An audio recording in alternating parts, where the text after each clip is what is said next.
Chest press allongé en prise neutre. Alors sur la chest press allongée, en prise neutre, tu viens te mettre ici, en prise machine gun.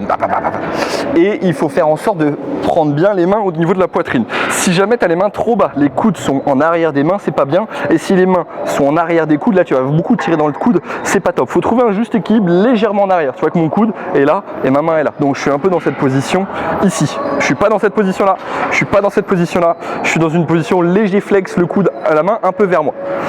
Première étape, on se met en dessous, on vérifie que nos omoplates soient ancrées dans le support. Je ne suis pas arrondi, j'essaie de rouler les épaules vers l'arrière, de cambrer ici, tu vois, je peux y passer ma main, c'est super.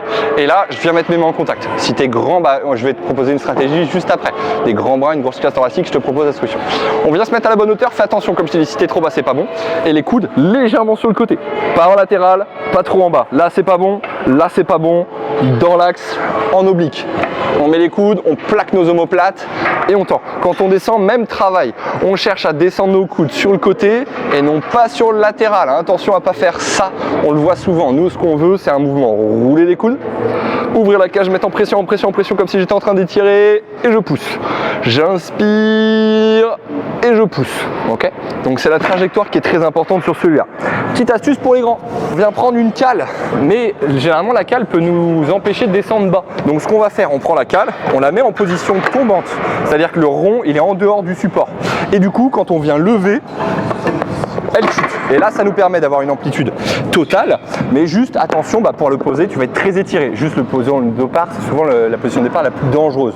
Position de fin de séance, tu es déjà bien, tu es contracté, ça va. Donc tu peux utiliser la petite cale sous le support de chaque côté.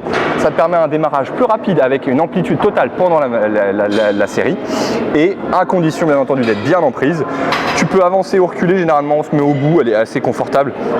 Ici un peu moins et tu as un peu plus de force ici, donc tu peux plus ou moins faire évoluer ça avec le temps.